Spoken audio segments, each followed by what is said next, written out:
Hey everyone, welcome back to another episode of the Home Service Greatness Podcast. You have John and John here today with episode number 10, and it's all about effective team communication made easy. I love communication topics, man. So Tell me about it, Johnny. Yeah, so I actually, fun fact, not a lot of people know this, but when I was in college, my major was communication. It's when I started really understanding that there's a real art and a science to it, and I'm passionate about it, man. So I feel like I really want to pour everything I've learned from the formal side, but also the street smart side, business experience, and pour it all into a great episode. I like it. Quick side note. When you were taking communication classes in college, what was the end goal? What was your path that you were shooting for? Man, I'm really going to bring that up right now? I think so. So I went to college I was going to be a lawyer. So my whole thought process was, I went through something back in the day, and I found myself in court. And when I was in court, I'll never forget the moment where the attorney looked at me and he said, "Mr. Majak is nothing more than a high school graduate, and he'll never be anything more." And I'll never forget that. I came home. We were roommates at the time. I remember. And I remember coming home and I said, "Johnny, I don't think I've ever felt so crushed in my life." But I used that moment as fuel. And I said, "Dude, I think I'm going to go to college, and I think I'm going to be an attorney so I can get the best revenge I could ever get to this guy and face him one day in court and bury him the way he deserves to be buried." So long story short, I really was just a high school graduate at the time, but that fuel is all I needed. So I went back to college and got my bachelor's, and I studied pre-law, and I went and toured the whole campuses, and I did the whole thing.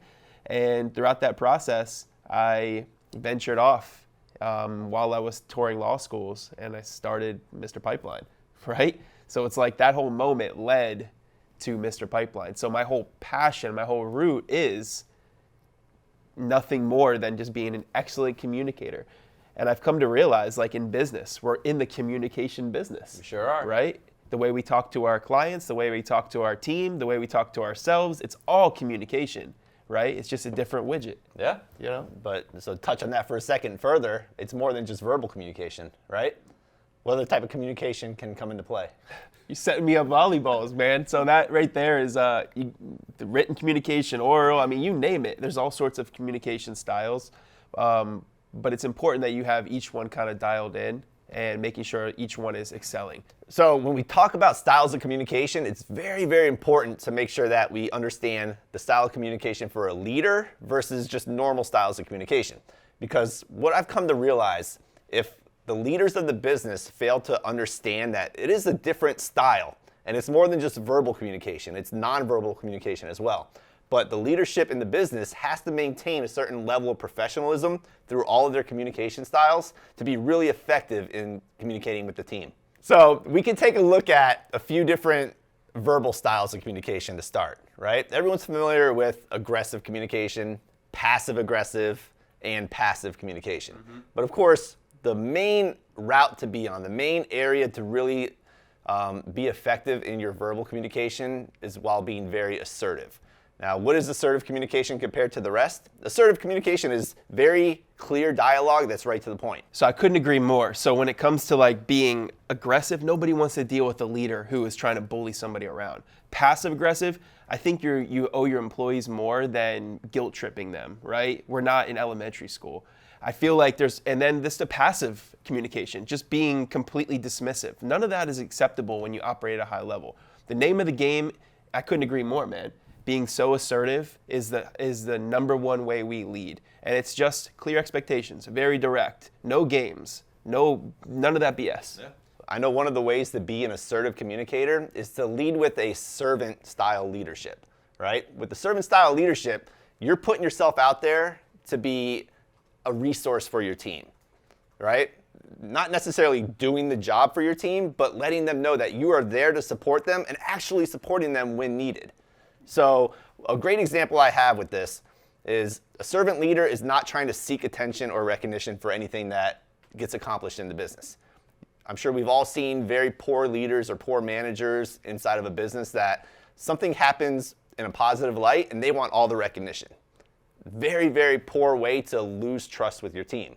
When something great goes into business and you're recognizing the team or the employees that actually helped achieve that milestone, that's where the trust is earned, that's where the trust is developed. And when you have that type of trust with your team, that's when the best communication flows back and forth, where ideas are brought up, and also concerns or issues. Because I think we can safe to say we've all been in an experience where an employee has seen an issue, but looked the other way. And then that issue snowballs into a bigger problem within the business. No doubt. So we want to avoid that at all costs. Yep. And when you lead with like a servant's mindset or a servant's heart, you're showing your team that you're willing to get in the trenches with them. You're willing to do what it takes to help them navigate through tough scenarios, right? So one of the best ways I can tell you that I've coached people out of operating at like a low level frequency as a leader and helping them kind of level up was tell them to lead with a servant's heart. Have empathy. When people are struggling, see how they're doing. See what you can do to make them, bust out. Because ultimately, you're only as good as your team. And I think you're right on the money when you say that when a win is achieved, you got to let the team celebrate. Like, it's not about you. If it was just you, you'd be an owner-operator, and then you can celebrate your wins. But you've got a team, you've got a growing business. It isn't because of you. It's because of the team you've put in place. That's right. And I'm sure everyone's seen the meme or the handful of memes that exist where it's an army general with his team of army soldiers that are going into battle. And the first example is the army general's at the very back of the line, just pointing with his sword or pointing with his gun and saying, everyone go fight, go do this job. And then the other part of the meme is that general is right in the front lines with his team. And he's leading them, powerful, guiding them in the right direction, showing them the path to go. And it's two different styles of leadership, which essentially translates into two different styles of communication with the team. And you just look at those two examples, you got to imagine that the team where the general is at the front lines with his entire batch of soldiers, they have the most trust in each other because they're in the battle together. And I would say a really good way to grow from just, because you, as a CEO or as the business owner, you don't always want to be in the trenches. That you need to get out, right? You need to be able to help your team get out, and then you're out as well. And when you're out, you need to, the next level of really effective communication is being able to delegate. Being able to delegate like a monster. So one of the books that I've recently read that's really helped me kind of grip onto this, because I don't really like to tell people what to do. Really, it's not my style. I like to just get it done. You know that. You're like that too. But there's a book called Great CEOs Are Lazy, and it's all about empowering your team to do what you hired them for. And when you give A players a mission and they're able to fulfill that, the business scales fast, right? So understanding the art of delegation, but also how to communicate throughout delegation is its own beast as well. Oh yeah, and we could certainly make a whole separate podcast on the way to delegate appropriately. But I know I just want to reference something that Brandon Vaughn talks about, and he does a great job explaining it. And it's all about following this acronym RED, RED, where you communicate the responsibility of what you're trying to accomplish to the teammate. You're empowering that team member to hit that goal, hit that objective, and then you set a deadline to follow up and make sure that everything's done appropriately. And it's a really great acronym. Hats off to Brandon. That was a great job putting that together. It certainly hit home with me. I could speak for you, John. It definitely hit home with you as well. But it's very powerful when it comes to appropriately delegating tasks and responsibilities. And again, it's something that we could talk about a lot further in another episode. But delegation is a huge component, doing it the right way to ensure that the communication is effective. The aha moment for me too was when Brandon went deeper into the fact that there needs to be a deadline attached. When you have a deadline attached to a delegation mission, you're now able to have accountability. You're able to help somebody when they're stuck. You can check in and say, hey, are we on track for the deadline, right? You can start, and they're kind of veering off. You don't have to get in and do the work, but you can figure out how to coach and guide and add strategic vision to help them achieve that deadline, because you don't want anybody to get burned out. But as a master delegator, you have to understand the importance of that deadline. I want to throw out an action item, something that we've implemented it into our businesses time and time again over the years, and something I really want to empower everyone that's listening to take action on their business. Schedule regular one-on-one check-ins with your team, whether that's high-performing members of your team, low-performing members, whatever the case may be. You want to make sure you schedule one-on-one check-ins to ensure that everything is being communicated appropriately on both sides of the equation.